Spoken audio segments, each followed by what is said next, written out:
You will. Anyways, stop It's it. okay. I'm happy. It's inherent in me to negotiate. I'm a real estate broker. I have to. Using your influence improperly. $300, take it or leave it. Exactly. And total different topic, your signed copies of your declarations of office will be in your mail trays here at the office. And I will pick that up in a year.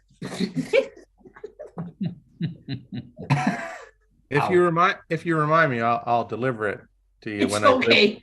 I picked up mail about 5 months ago from 2021. I was like, oh, because we had never been in. I don't go. Wow. Hopefully it wasn't time sensitive. All right, we're ready. It was a complaint. Okay. Good concerned. morning. Morning. I'd like to call the meeting to order. We'll have a moment of reflection, please.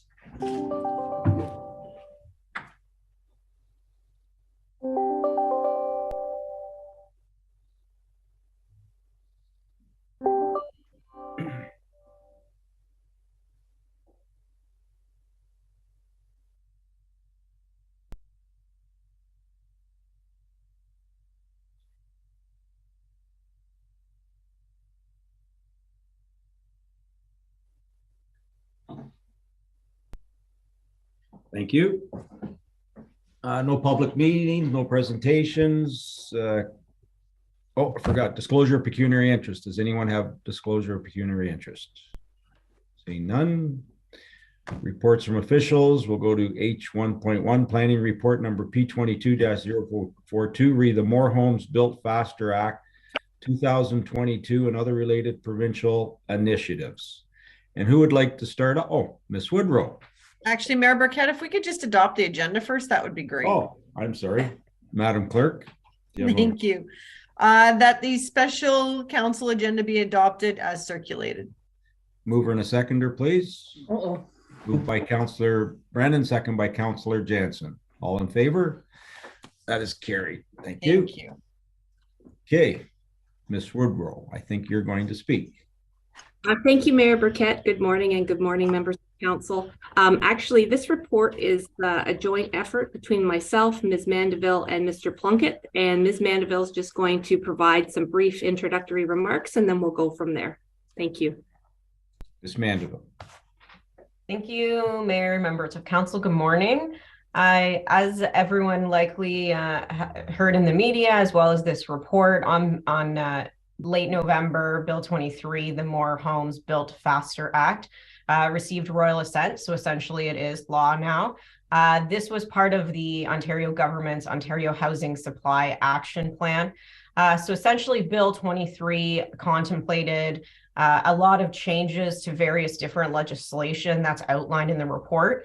In addition to the legislation it proposed changes to, there's also a lot of other things posted that the government is seeking feedback on, and that's all related to this Ontario Housing Supply Action Plan 2022-2023. So we did try to go through at a staff level the various postings on the Environmental Bill of Rights, so the various ERO postings. Staff tried to give a very brief overview of each of those postings that are available for comment, or those ones that recently closed for comment.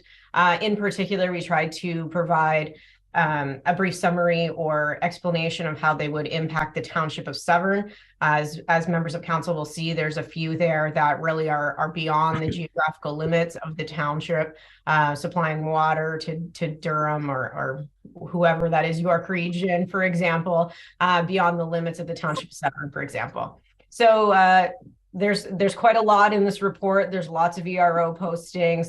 I think what Andrea, myself, and Andrew kind of have decided is if anyone wants to discuss any of these individually, we're happy to chat about them, happy to take questions. But I think we'll just leave the brief overview there. The report is there, but if anyone wants us to go through any of them in more detail or has any questions, we're happy to answer those. Thank you.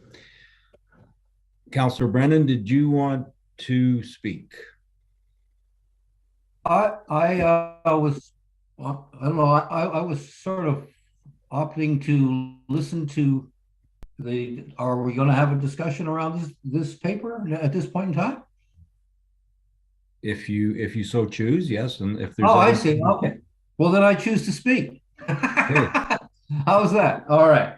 I want to thank staff for the report. I've read a number of them, and some of them are pretty hefty. But I think you got to the point on this issue. Well, if we're going to unfold this way, let me just. I would like to adjust maybe the resolutions a little bit. I would love to get council approval for this or have a discussion around it and see where council wants to go. Well, let me just start by, let me summarize what this bill means, if I may. So the bill means we're going to eliminate a municipality's authority to set green development standards to respond to climate change, eliminate the ability of conservation authorities to consider factors related to conservation of land and the prevention of pollution. No, that doesn't directly affect us, but reduce parkland dedication requirements in our new subdivisions. And based on what I've read, it means our kids in new subdivisions are going to be playing on the street. Revoke your third-party appeal rights of official plans and official plan amendments, zoning bylaw amendments, consents, and minor variances to the Ontario Land Tribunal. Expand the power of the Ontario Land Tribunal to impose costs to discourage participation in land use planning decisions by ordinary citizens. Remove public meeting requirements for draft plans of subdivision. Allow the Minister of Municipal Affairs and Housing to dictate land use policy in our municipality without first providing the municipality an opportunity to address issues in a manner that would respond to local circumstances. Remove upper tier municipal planning responsibilities and make us, the taxpayer, pay for development rather than development pay for development. And your interesting numbers of 4%, as I understand it, that doesn't even include the additional staff requirements that would be required to deal with this new world. And as Katie has suggested, Bill 23 on its own is not the only factor here. The associated policies are unbelievably impactful. Good science to inform good decision-making is considered red tape. Their solutions make the wetland evaluation system in Ontario a political document to ensure that very few wetlands would be deemed provincially significant in the future, and that many, if not most, of the existing provincially significant wetlands would be vulnerable to losing their current designation. Weakening the provincial policy statement to remove farmland and natural heritage protection, and creating a natural heritage offsetting policy and a useless compensation fund that will not protect the very places that protect us from flooding. So we get to pay the bill, not only once, but we get to pay to fix the flooding issues for eternity after this, and that are home to our endangered species as well. So I guess what I find amazing is that this whole package of goods completely ignores the Ontario government's own Ontario Task Force report that came out in February that tells us that we do not need any of this extra land for development. There's more than enough land allocated now under current planning processes in Ontario. And then to drive this home, they also use very questionable forecasts on what housing is needed in the future. Sadly, very little affordable housing will be built. This does not target affordable housing. A paper on affordable housing that includes stakeholders affected by affordable housing would be the solution. Bill 23 is about market-based housing fundamentally. And it's not about acting in the best interest of the citizens of Ontario. So yes, I do believe firmly that we need to respond to this. I'm going to quote the former Mayor Crombie. I'm sure he'd be another Crombie that whose opinion would not be welcomed. Bill 23 is one of the most regressive bills he has seen in his lifetime. And this is not a young man. It is going to hurt us, and we need to keep fighting it until the next election. This is a quote. We need a big tent approach to this. Organize, organize, organize. And Jeff Lehman, who you all know, he is advising that we do not soft pedal our criticism of Bill 23. We need to be in this for the long haul. When we came in this term, of course, none of us knew that Bill 23 would come the day after we thought our priorities were set. Our priorities, I believe, were changed amazingly when Bill on the 25th of October. So what I'm hoping that we could discuss as a council and that I could lean towards is that, number one, we really need to seek a session with our MPP. And if after a month or so of no success, and I hope this is not going to be true, but if after that, then I think we need to inform our constituents of this situation via a news release and let them know that we are getting the party line. I've seen some of the letters that are going out to various organizations and individuals when they are expressing concern with Bill 23, et cetera. And there's no addressing of the issues. It's, we need homes. We need 1.5 million homes. That's the answer. Certainly, that's not a very, that's not making them any happier, I can tell you. We need to communicate. So that's one. Two, we need to communicate with our ratepayer groups. A few of us I know have been contacted by individuals about what's going on, what are we doing about this, and so forth. And I think we need to communicate with ratepayer groups and residents and tell them about our concerns with the bill, tax increases, et cetera, and commit to them that we are working on protecting their interests. We need to be authentic, and we need to use everyday language in this communication. And we need to commit to keeping them updated on these developments. We're in this for 4 years. 3, we need to work and contribute on this as a municipality and with AMO and the county and with other municipalities to send strong messages. And I know just from recent conversations, as recent as last night, there are many people, Rillia Council, Romera, certainly I got some impressions, and I'm sure Armadante, our collective commenting on some of our concerns could be a very useful tool as these regs roll out and as these changes are supposedly going to be implemented. And then 4, I think we need to develop stronger relationships with our ratepayer groups and residents and our youth. We need to strive for what I would call multi-sector collaboration to bring about progressive change on matters like climate change, like protection of biodiversity, and of course, our commitment to democratic principles.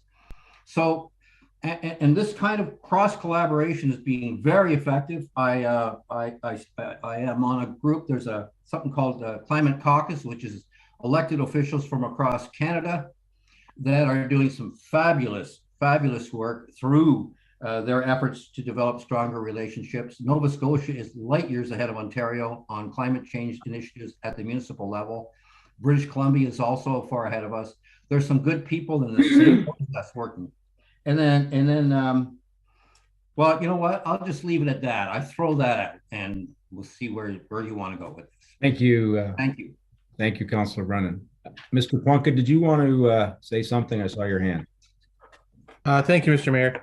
I did want to reference the 4% I mentioned in the report. That was just a cursory number based on our numbers alone. If this was in place, that would have been an immediate impact and it would have been 460,000 over the last couple of years. Now, one of the reasons that is because we had a developer sign a subdivision agreement, and when they signed the subdivision agreement, they are now responsible to pay the road service costs and the water and sewer service costs up front. And that totaled around, I want to say, about $3.5 million. So if you can imagine, if we were in year 1 of a DC study or DC bylaw, and we were only getting 80% of that $3.5 million, it would have even been more than 460,000.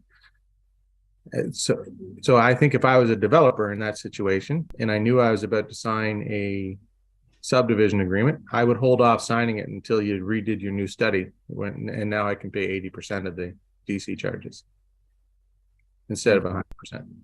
Thank you. Ms. Mandeville, did you want to say something before Thank you.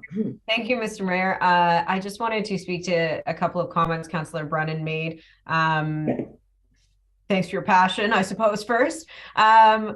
I just wanted to clarify that the third-party appeals for official plan and zoning bylaw amendments were taken out of the legislation that was passed. So it was originally contemplated that third parties, being neighboring property owners, residents groups, that kind of thing, would not be allowed to appeal zoning bylaw amendment. So site specific, mostly we're talking about an official plan amendment. And that was taken out of the legislation before it passed. So there are no third-party appeal rights for minor variance or consents, so things that go to our committee of adjustment. But there are third-party appeal rights back in, or still in, I guess, for zoning bylaw amendments and official plan amendments. The other things regarding public meetings for subdivisions, our official plan requires, as the council knows, a 2-meeting process for a new subdivision. Our new official plan contemplates a developer-led open house, which staff have encouraged in the past for subdivision applications. Members of council will be familiar. They attended one in the spring. Essentially, we don't know, like many things in this bill, how that's going to roll out. Certainly, staff would still be encouraging public consultation, and we're hoping that our requirements or our OP would hold up, and we could ask for something above and beyond the legislation. Historically, it has always worked that you could, through your official plan, require more consultation than the minimum that the Planning Act requires. For example, one of our neighboring municipalities does a larger circulation distance for notices than what the Planning Act stipulates. So we haven't seen anything to say that you couldn't go above and beyond. However, there's going to be a lot of lawyers and a lot of litigation trying to figure all of this out and how it's going to be implemented over the next several months and several years. So obviously that's one of those things that staff will just be monitoring and trying to figure out if we can do that or not. But just those 2 points I just wanted to clarify from Councillor Brennan's submission. Thank you. Councillor Taylor. You're on mute, Mark. Yeah, just excellent points by Councillor Brennan, but here's a couple of comments and some questions for staff, and I'll just go through them. So just the lack of public input. Like we're taking the public out of or the government's trying to take the public out of the input. But I have a couple questions on what is the effect on the tax levy? That's number one. Number two, what effect on our new official plan, which we're just getting it through the process, is this going to be thrown out and we've got to go through it again? And reserves, how does the wanting to reduce our reserves affect our asset management plan, and how does that work? And the idea that any homes less than 10, there's no site plan control. Like these, we're kind of piecemealing it together, but the whole thing is just terrible. But if you could answer those 3 or 4 questions on tax levy, the official plan, what about our reserves? That we've been very cautious on the reserves and asset management, and the fact that they're trying to take away public input with site plan control and safeties like that. So that's what I'm looking for there. I think we'll start with Mr. Plunkett, please. Fair enough. If I can, Mr. Mayor, the tax levy one's that one's a tough one, because we need to figure out how much we're going to have to pay for development out of the tax levy. Now, certainly, virtually everything they did here transfers it from the developer to the tax levy. So, and for example, I gave you the phase-in impact. The phase-in impact for us alone would have been 4% on the levy, if it applied to us. It doesn't currently apply to us because we were in the middle of a DC study. So we will not do our next one until 2024. At the earliest. We're hoping that they'll now tell us that we don't have to do it until 2029. The only issue with that is if we don't have projects in there already in our 10-year horizon, then we're missing projects that we should be collecting DCs on now. My gut feeling on most of these items is you'll see people put in projects and they'll be, as opposed to being conservative on the price, they're going to err on the side of the cost of this project is going to be this much more. And in this situation, if you were worried about the 80% phase in, for example, you could just up all of the costs of future growth assets by 120. If you increase them by 25%, then you would end up with a DC comparable to what you have now. So I think what they're going to do is they're going to create, I want to say, I think Katie pointed out, it's creative solutions on the DC side and the Treasury side to ensure we're still collecting enough money for growth. So Andrew, based on what you've just said, we still are sort of in the dark as to where this is going. Is that correct? Well, we are, because we don't really know the impact of how many affordable housing units someone is going to choose to build in Severn. Let's suppose right now, and I don't know the growth numbers off the top of my head, but let's suppose we're supposed to build 1,500 homes. And currently we would collect $10,000. Let's say each home built gets DCs of $10,000.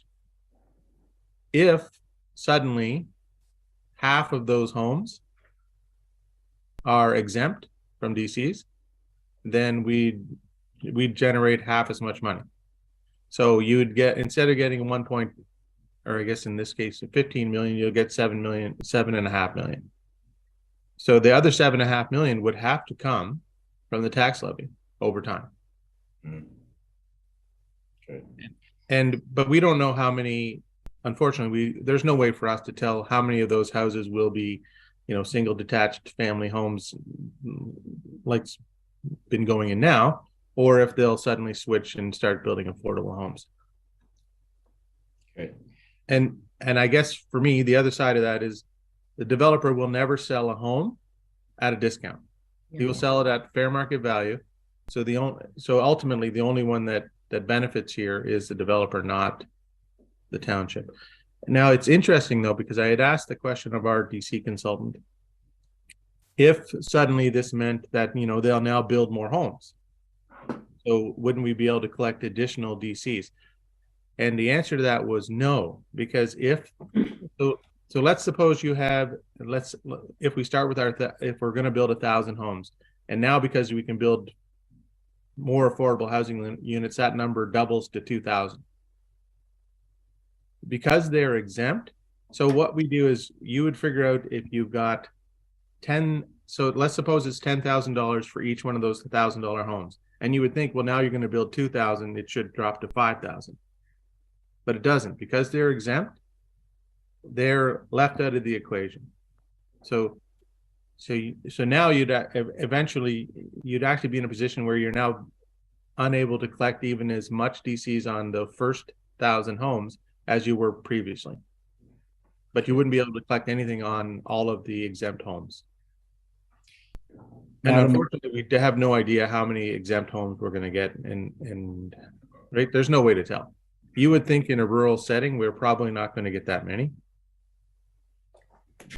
Madam CAO, did you want to say anything? I saw you. I did, thank you. I just wanted to clarify something Andrew said. We can be more creative with the DCs, but remember that DC bylaws are appealable. So if our cost estimates are not appropriate, then we will appeal that. The developers can appeal that and lose. But I think the short answer to the question about finances is we know it'll have a big impact, but we can't quantify big right now. Okay. Oh, and I know there was, sorry, Mr. Mayor, there was a question with respect to the reserves. Yes. I don't think they're interested in all of our reserves. I think they're focusing on DC reserves, and they're worried that, we've been collecting all these DC reserve monies, but many municipalities haven't been spending the money. I think maybe they've missed the part that you're collecting money for future growth. So you don't necessarily do those projects on an annual basis. You have to save the money. And once the growth triggers, the purchase of those assets or the creation of new roads, that's when you expend the money. So just based on that alone, unless you're growing incredibly fast, you wouldn't be spending your DC reserve money annual or that much of it annually. Councillor Taylor. Yeah, just the last question is out to the staff there. What's well, first of all, the effect on the official plan? Do we have to go back and retool that? And what's the definition of an affordable house? Who would like to take that? Mandeville or Miss Woodrow, please?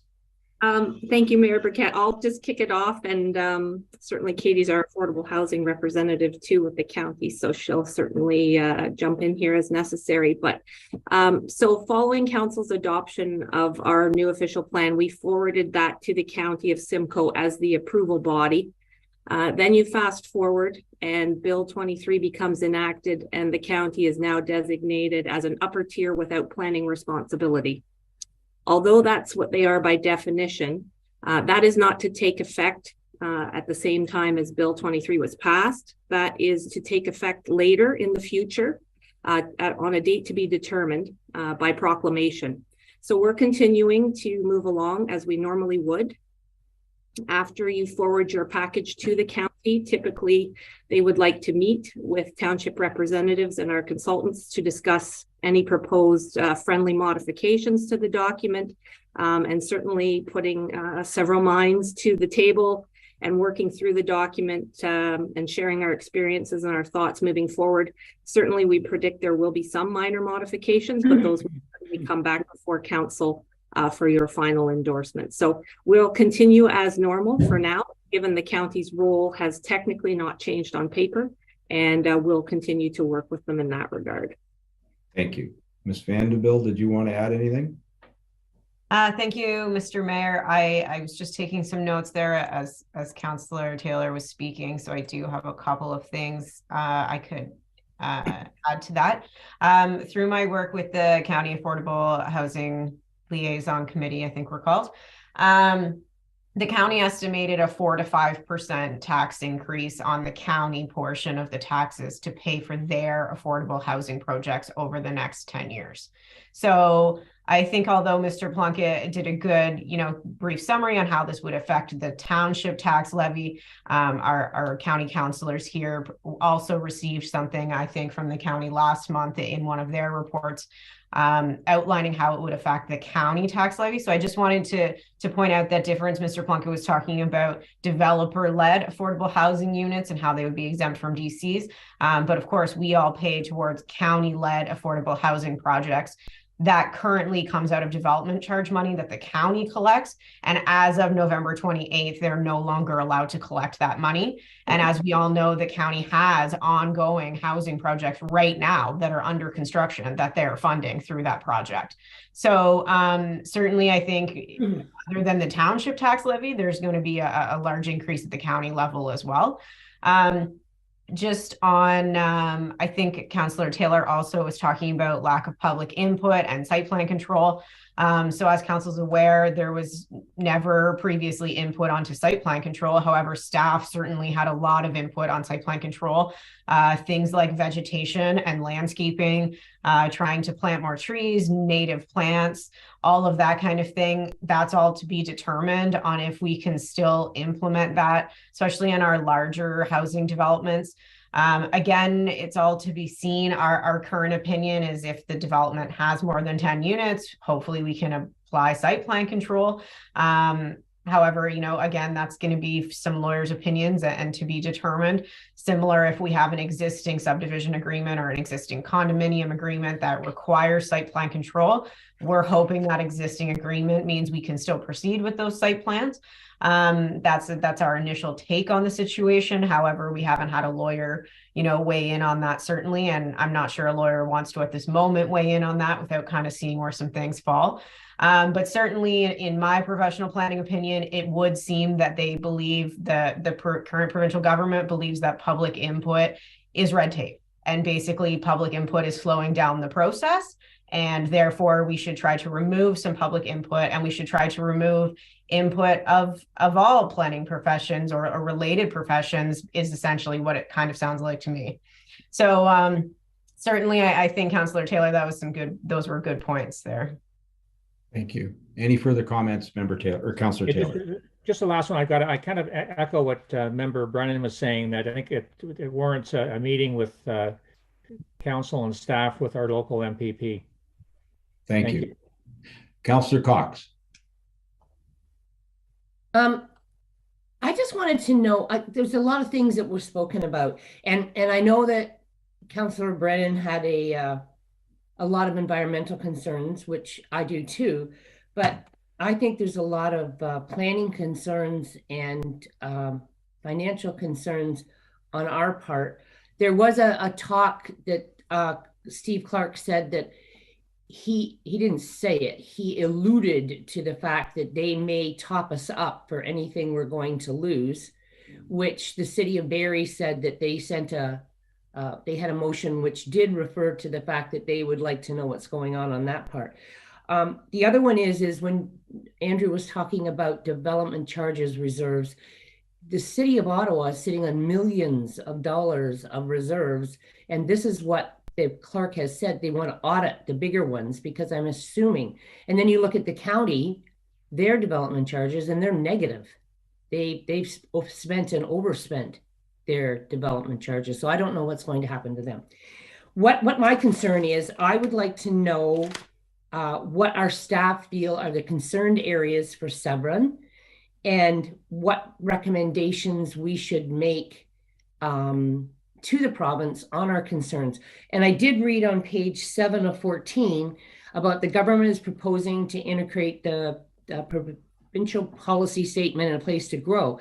And it was interesting that in here it says, we may have increased flexibility for residential development in rural areas, including rural settlement. So Andrea and Katie, are there some positive things that could come out of this for us? I know there's a lot of negative, but sometimes in the mire of wording, there sometimes can be something that could be positive for a township of our size compared to someone else. Those are the things. Like, I just want to know what are some good things that could be out of this? What you think would be major concerns for us, and how we should word a template motion. And I understand, Councillor Brennan, where you're coming from, but I'm not going to copycat template another area's recommendation, because I know that we all probably have the same concerns, but there are concerns that are global, but there also are concerns that we have as a township. Thank you. Ms. Woodrow. I know it puts you on the spot. I'm sorry. Oh, thank you, Mayor Burkett, through you to Deputy Mayor Cox. No, it's not putting us on the spot at all. This is a discussion that, it's a lot of information. It's new for everyone. And I think the only way we're going to get through it is to discuss it together. So certainly Ms. Mandeville and I can tag team here, but some of the initial discussions that Ms. Mandeville and I have had is the notion and kind of hinting at opening up rural areas for development. It's early days. We're not quite sure what that means. We have indicated here in the report that if rural severances are to be one of the considerations, that we'd like to know as soon as possible so that we can begin to respond to our residents' inquiries, because as you know, that is one of the main questions that we get. Just in terms of combining potentially the provincial policy statement and the growth plan, some of the other positives that might come out of it are perhaps elimination of very specific prescriptive requirements. So for example, in the growth plan, the minimum 30-meter vegetative protection zone along waterfronts. We are suggesting here that perhaps instead of being prescriptive, why don't we let the professionals help determine based on site-specific characteristics. So for example, a peer review ecologist may feel that 28 meters or 26 meters, something like that, is acceptable based on site-specific situations. So we're hoping maybe it will open it up and it be a bit more flexible in that regard. So I'll just turn over to Ms. Mandeville. I'm sure she has some thoughts as well. Mandeville.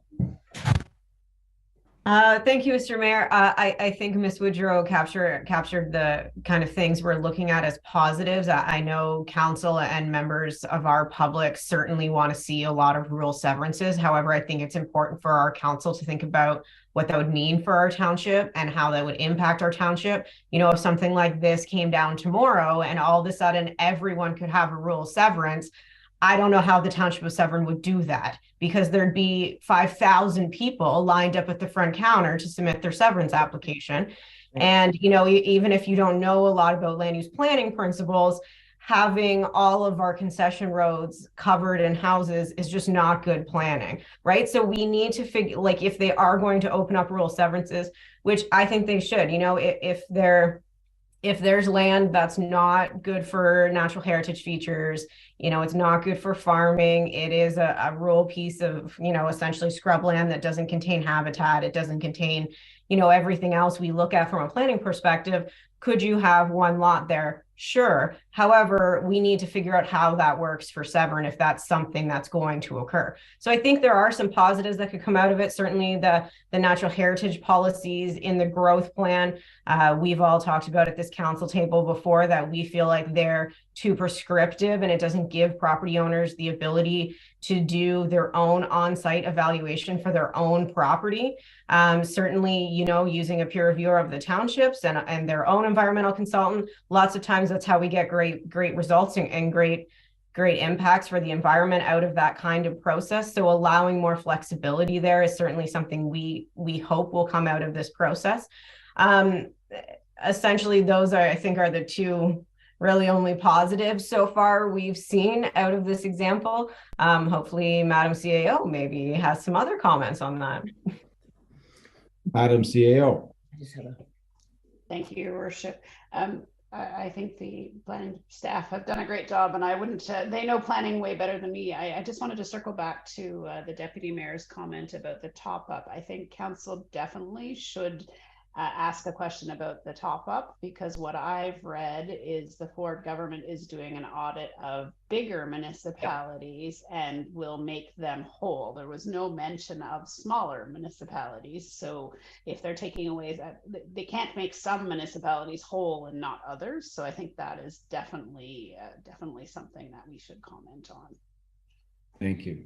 So just back, sorry, supplemental through the chair. So just back to the areas of concern we would have and what you would like to comment on. Should we be commenting on, we know we need to comment on the environmental. We know we need to say there are other things. And just one little one. Do you think the MCR is going to continue? Or is that another we don't know? Because we all don't know. I know that. Thank you, Mayor Burkett, through you to the Deputy Mayor. Certainly that is a question. That goes back to the definition of the County of Simcoe as an upper tier without planning responsibility and when that comes into effect. So there's lots of speculation that will be after the MCR, but that is, again, just speculation that we're hearing out there. So it will certainly be by proclamation at some point in the future. Thank you. Ms. Mandeville. Thank you, Mr. Mayor. I just wanted to add to what the Director of Planning just commented. I think another consideration, though, if the MCR is not moving ahead, is that those are still good growth planning principles that then the township would have to take the lead on completing for ourselves. So currently, as council's aware, we have a deficit of employment lands, and you know, it's projected that next year through the county MCR process, we would do an entire study of all of our employment lands, where we should grow those employment lands. Are the current ones that are designated employment, are they actually employment? Is that applicable? That whole study, we were really, Ms. Woodrow and I, hoping that the county, you know, would take the lead on that and we could kind of just, you know, be along for the ride. If the county's no longer doing that MCR process, that means the township's taking the lead on that. And that's probably going to be more time consuming for us, more expensive for us, et cetera. So I think, again, lots to be determined. Certainly an unknown world for us if the county's no longer involved in our planning processes at all. And, you know, maybe that's in 10 years, maybe we're laughing about that and we love that the county's not involved. But certainly it would be a major change for us in the interim. Thank you. Councillor Brennan. Actually, Councillor Brennan, Councillor Jansen hasn't spoken, and if we can just have him speak first, please. Thank you.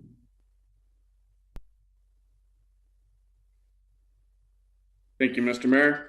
I appreciate the discussion and the questions and comments raised by the other councillors. It's been very informative and it has answered many of the questions and concerns that I have.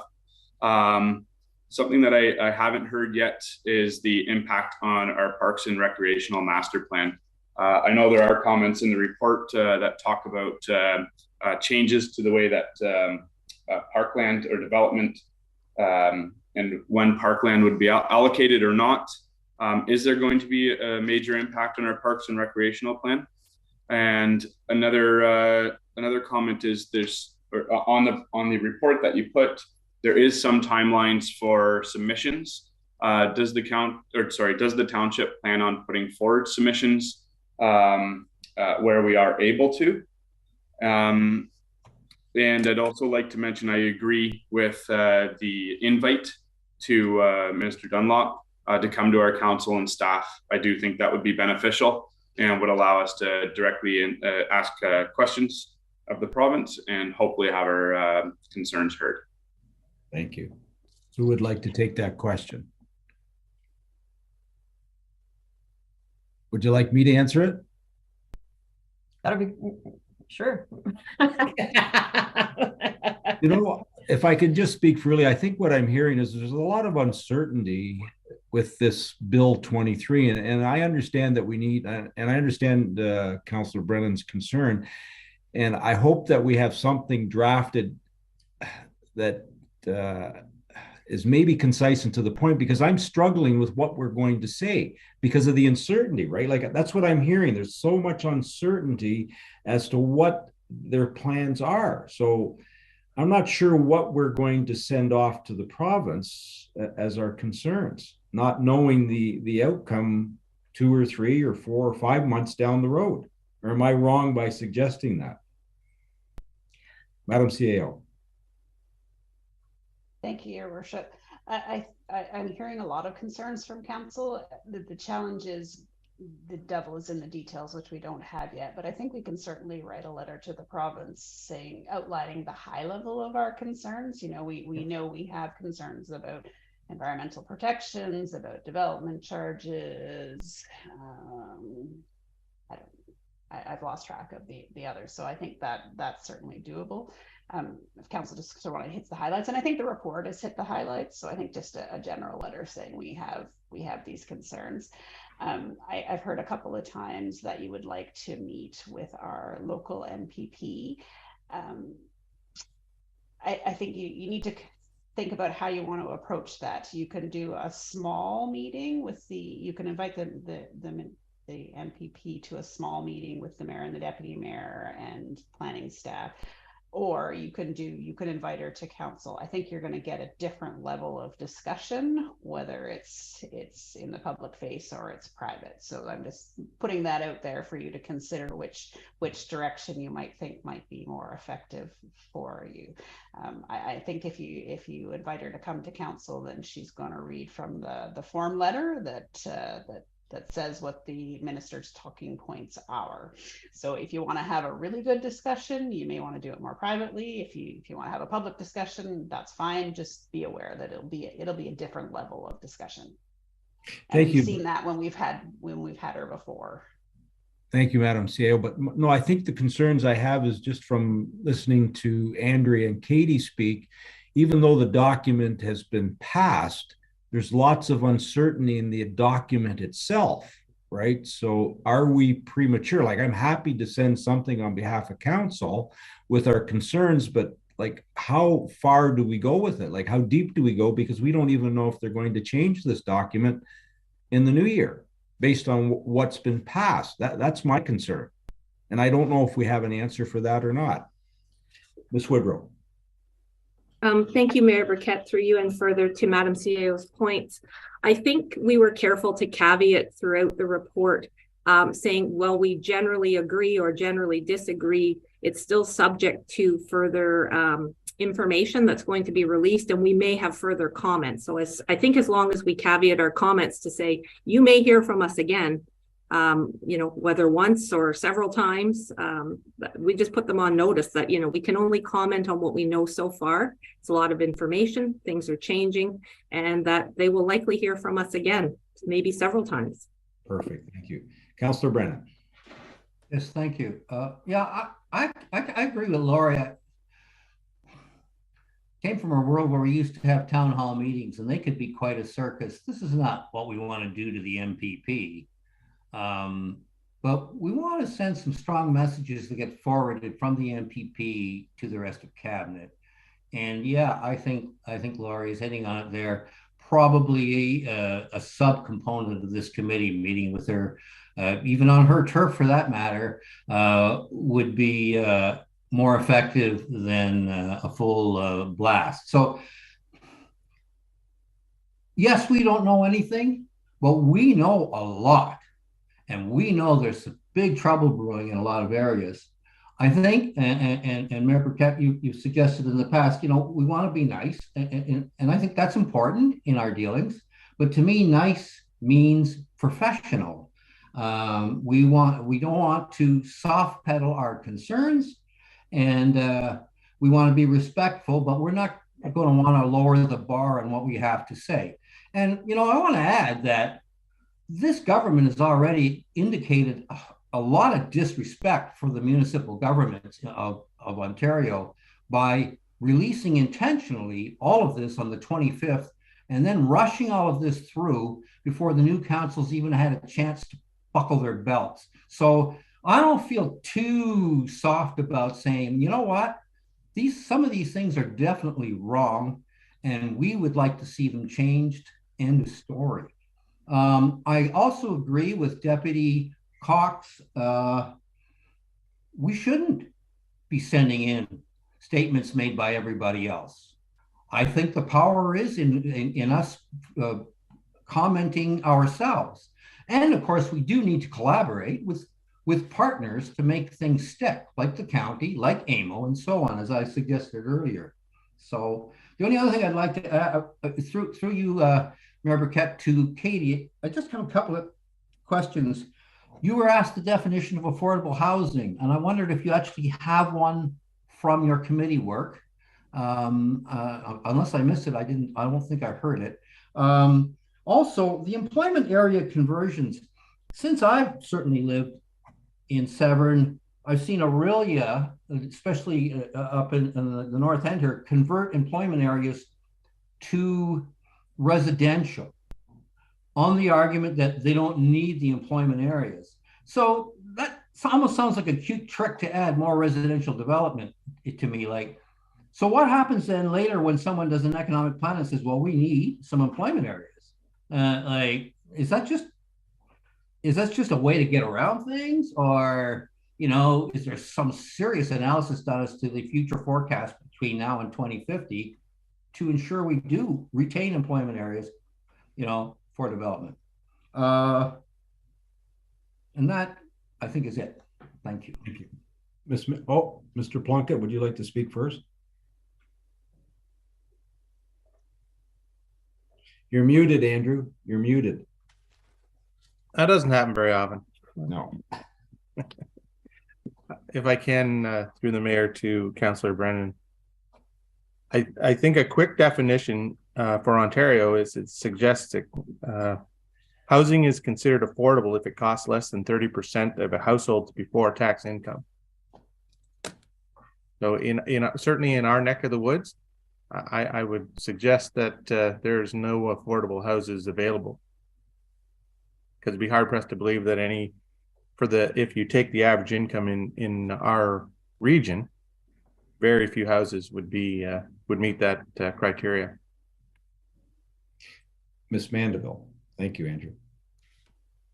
Thank you, Mr. Mayor. Through to Councillor Brennan's questions and further to Mr. Plunkett. I believe that's the Canadian Mortgage and Housing Corporation, what you should spend on a house, their kind of affordable definition.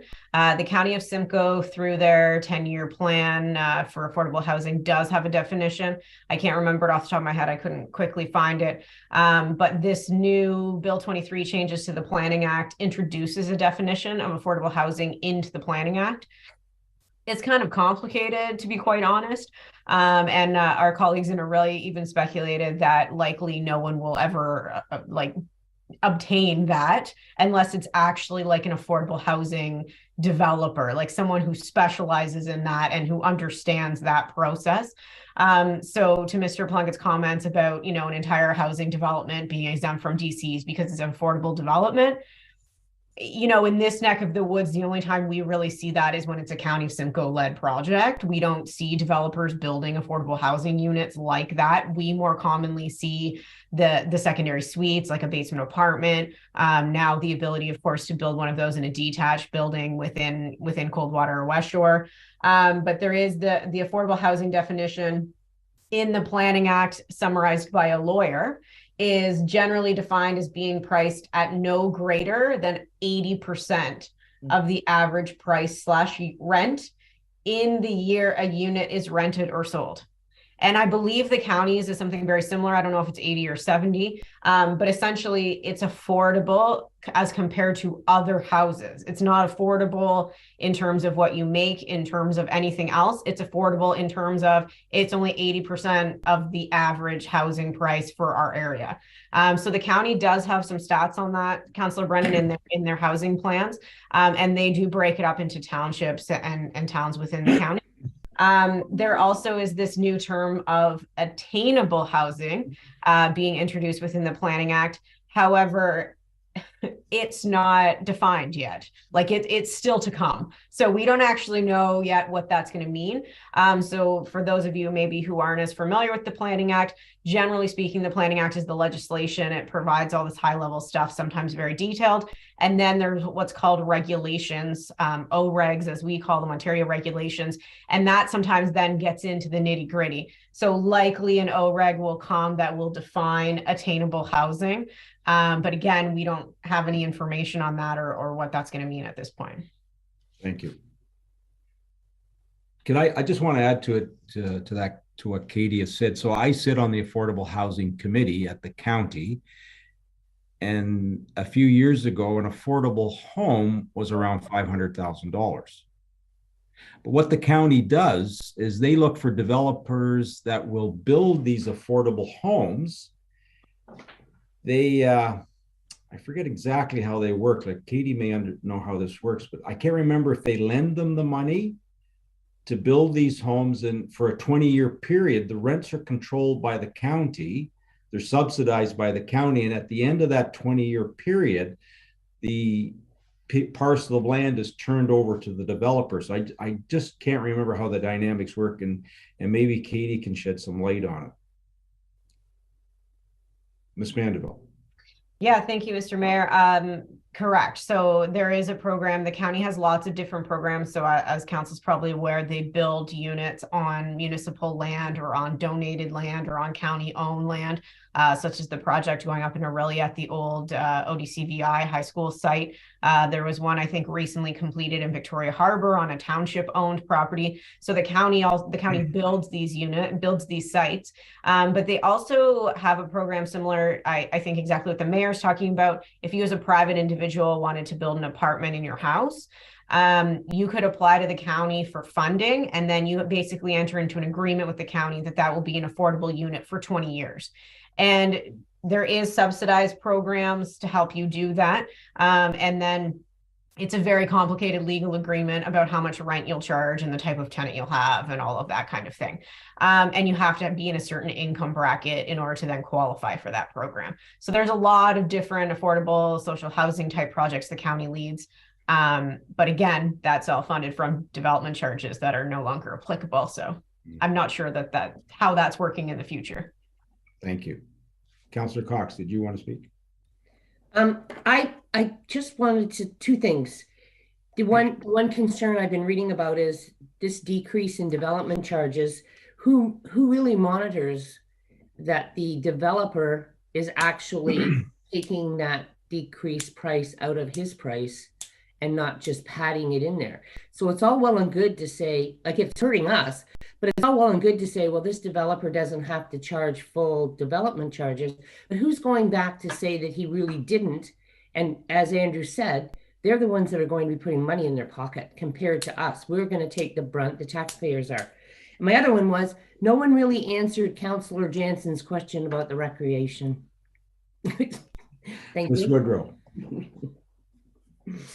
Thank you, Mayor Burkett. Through you, I did want to speak to Councillor Jansen's question about the Culture and Recreation Master Plan. Certainly not my area of expertise, but just taking a step back and looking at it from a commenting perspective in light of these ERO postings.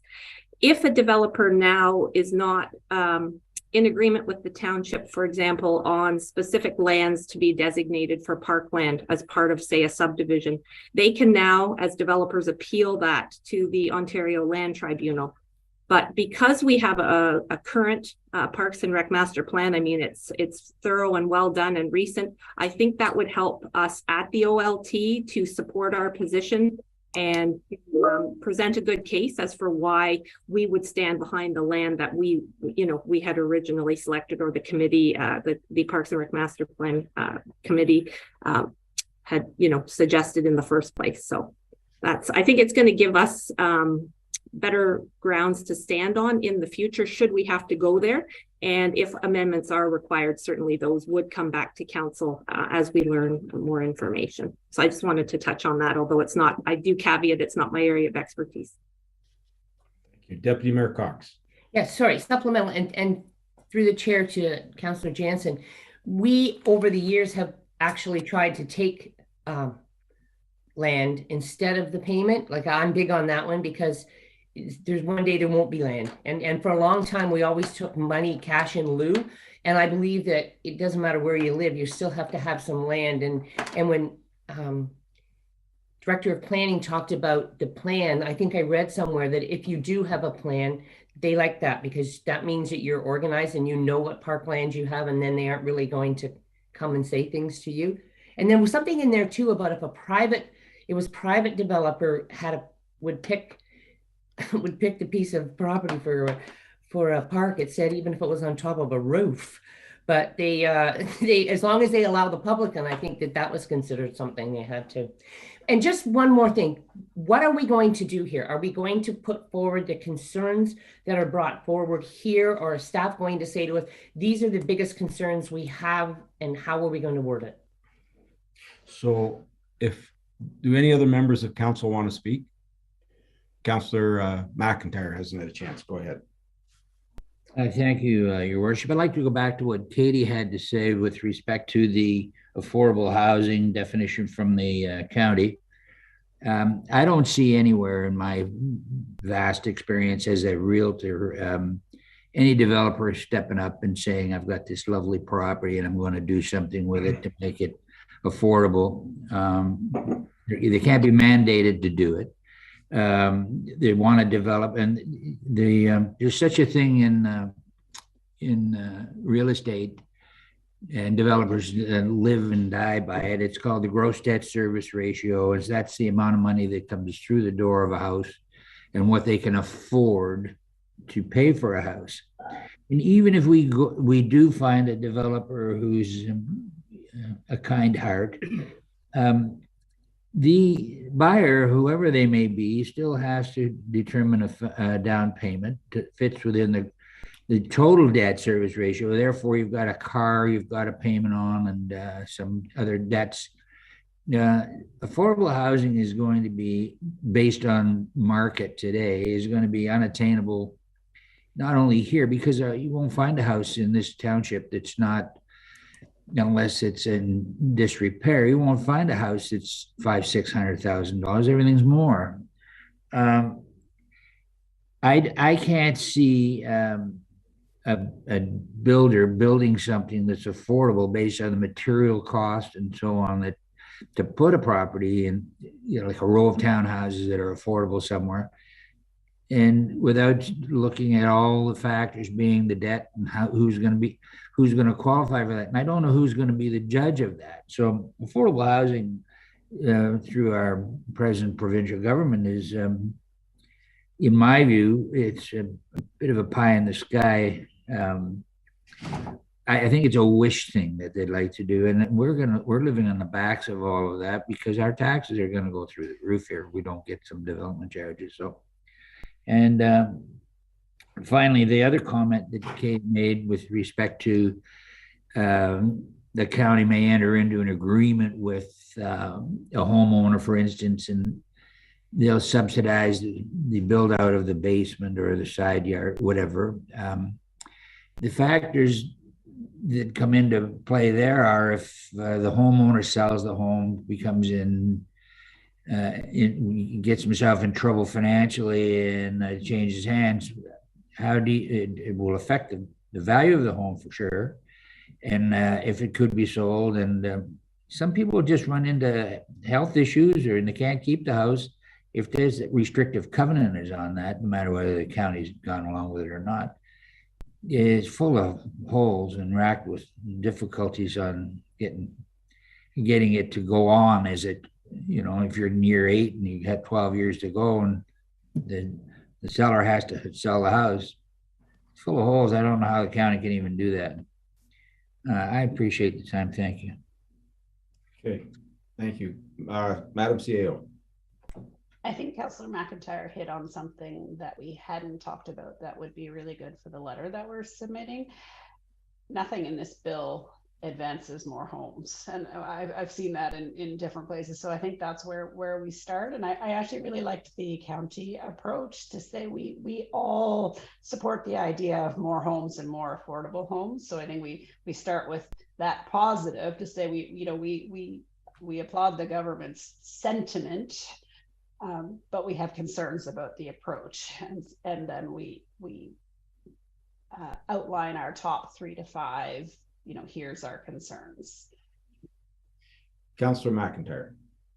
Supplemental through you, Your Worship, to Lori. I think I'm leaning a little bit towards Councillor Brennan's thoughts that I think the letter should be somewhat strongly worded in our view of Bill 23. Of course, we're going to have to deal with them afterwards. So we still want the province, we still want to get invited to the dinner table, but I think we should be fairly assertive in our view about them and how we feel about it and what kind of a mess it's going to put us in without telling them everything. But I think we shouldn't be all kind of kissy huggy, but I think we should be assertive in our letter to all parties in the province and everyone in our 16 municipalities in the county. I think everybody should be CC'd on it. And I just look forward to that letter and what our results going to be from it. Thank you. Any further comments? Councillor Taylor. Yeah, just I'll echo what the deputy mayor said there, but I think we should comment on how Bill 23 is written today and how it affects our township. And I agree with what member Councillor McIntyre said, that it's not going to reduce house prices. It's fair market, whatever's out there, and we should base on how 23 is written today and how it affects our township. So then that goes from environmental through the tax and implications to that. Thank you. Councillor Jensen. Thank you, Mr. Mayor. I have a procedural question. Do we need a motion to ask staff to send that letter? And do we need a motion to ask staff to create an invite to the MPP? I would be supportive of the smaller meeting so that it's a little bit more personal. Thank you. Madam Clerk. Yes, I'm just waiting for council to get to the end of their discussion to Councillor Jensen's point, and then I'll bring forward a motion for council. Perfect. Deputy Mayor Cox. Through the chair, I think that what Councillor McIntyre hit upon is very right. And I think we need to say things in this letter, like the CAO said, but we need to get the understanding to them that because the cost of materials and the rate of inflation, homes aren't going to be affordable for a long time. I have a daughter who's been trying to buy a house for ages, and all they've done is save, and they just don't, and then they don't qualify, or that they look at it. There was someone on TV last night that they had a 1.92 mortgage rate, and it went up to 5 something. Their mortgage payment was $1,700 a month, and it's now almost $3,000 a month. These people who already have homes can't afford to stay in their own homes.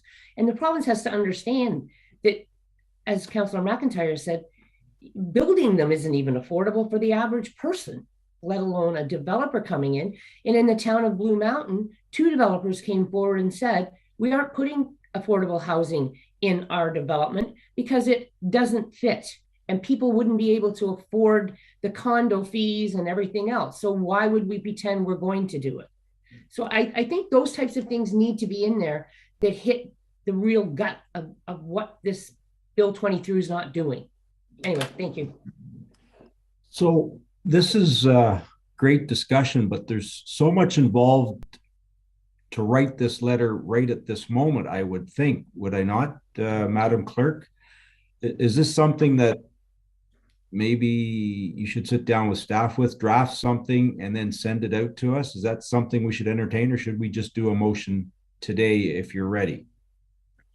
I think for today, we'll do a general motion and staff can go ahead and draft something. And I think we've at this point generally understood council's high-level concerns at this point in time, so that staff can send that letter off in a timely manner. And then we'll move forward from there if that works. Is council okay with that? Councillor McIntyre. Thank you, Your Worship. I think the council should review the letter before staff sends it out. I mean, we can do that. You could just, I think the clerk could send a copy of the draft all, just to our email and ask us for our comments. And if we agreed with it or we didn't agree with it, we could make those findings known to the clerk, and then revisions could be made. I know that it's going to be hard to find a consensus for all council members to be in agreement with the draft. However, I just think that it would be incumbent upon us to look at the letter before it got sent out in a matter of days or whatever. This is Thursday, so beginning of the week. I don't know how long it takes the staff to draft a letter. However, I would like to see it, from my personal view, before it got sent out. I don't know what anybody else's feelings are. Thank you. I believe the CAO would like to speak. Madam CAO. I think I probably beat the clerk to it, but we can't have a council discussion by email. We can draft a letter and we can put it on an agenda. The challenge is the ERO postings close tomorrow. So if you want us to be quick, then we can't circle back to council. If you want more input, then we would have to put it on a future agenda. Deputy Mayor Cox.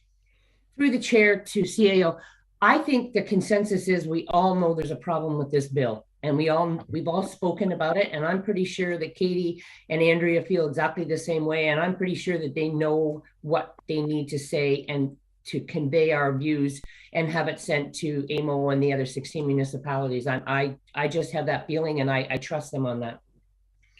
Councillor Taylor. Yeah, just looking at our calendar, we do have a special meeting on the 21st, whether that'll give us time to get a letter written, and if the members want to have a review of it before that, that's a possibility.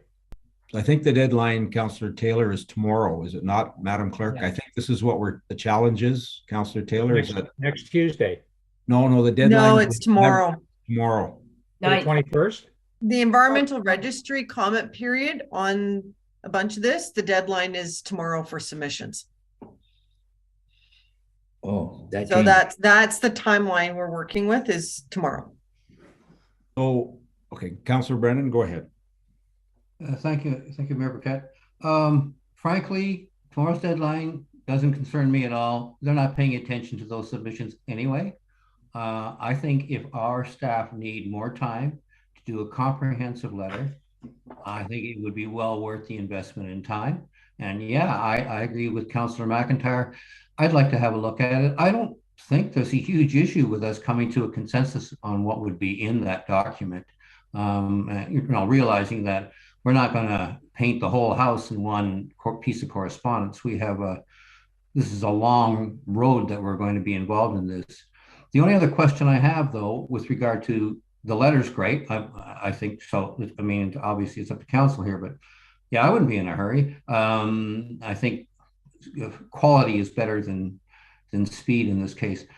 The only other thing for me that's outstanding is my request that we actually at some point or other start to communicate with our ratepayer groups and taxpayers about our concerns and about where this is at.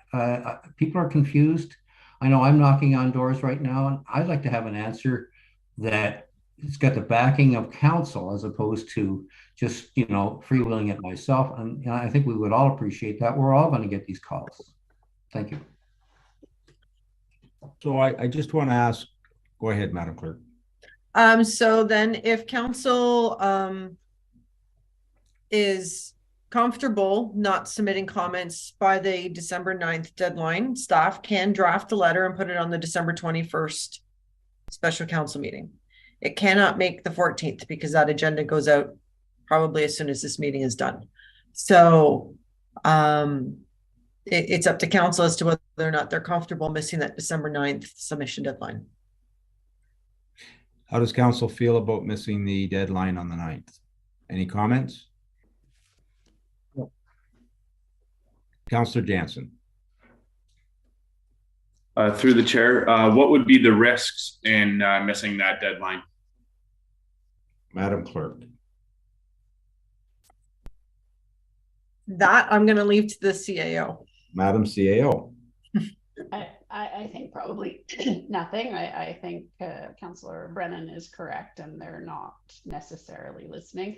And I think Andrea mentioned it once before. This is probably not the first or the last time they're going to hear from us and others.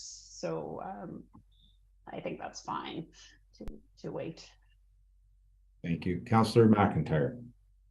Thank you, Your Worship. I then agree that in lieu of speed, if we could get it on the agenda for the 21st,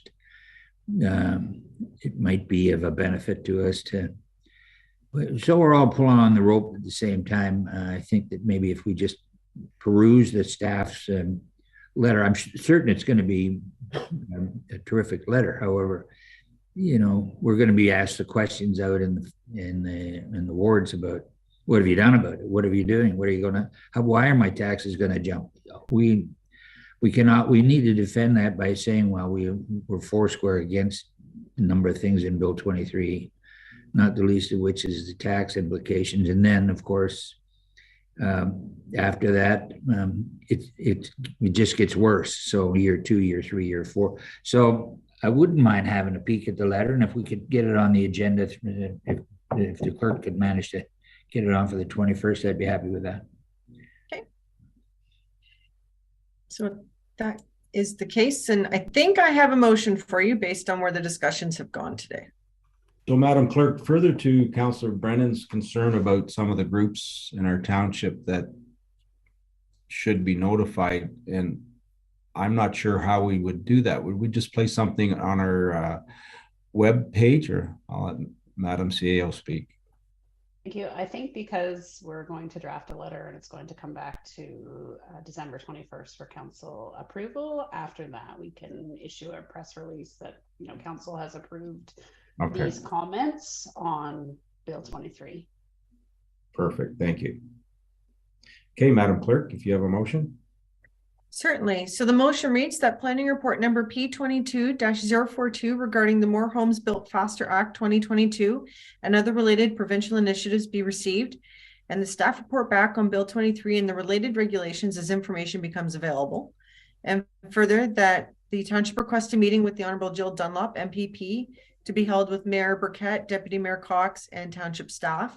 And further, that correspondence be drafted to the province of Ontario outlining the township's concerns, and that the correspondence be brought forward to the December 21st special council meeting. Thank you. Any further discussion from council? Need a mover and a seconder, please. Moved by Councillor Brennan, second by Councillor Jansen. All in favor? That is carried. Thank you. And thank you, Katie and Andrea. I know it's a lot of work, but thank you very much in a short period of time. Moving on now, no new business, general bylaws. Madam Clerk. Thank you. And I will introduce our new officer at committee next week. So the motion reads that bylaw number 2022-68 be and is hereby read a first, second, third time and finally passed. Mover and a seconder, please. Moved by Councillor McIntyre, second by Deputy Mayor Cox. All in favor? That is carried. Any announcements? Nobody wants to, I know, there you go, Councillor McIntyre.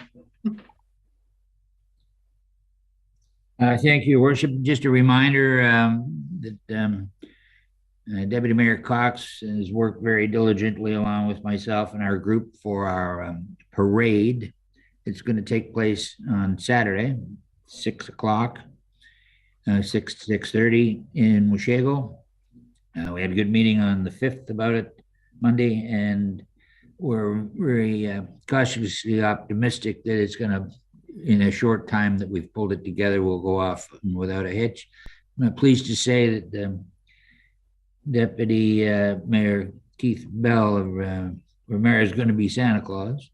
So if you want to get something on him, a picture of him or whatever, lord over him someday.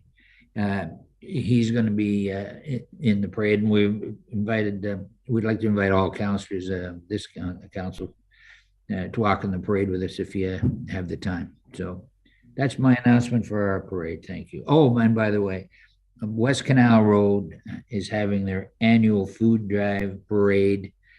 Oddly, you know, there's about 14 floats coming this little parade along Canal Road from Cambrian Road. They turn around at the restaurant, Block 42, and they like to fill a little trailer with food for the food drive. Anybody wants to contribute to that, I'd be happy to take it along with your name on it. So that's on the 17th, midday, weather permitting.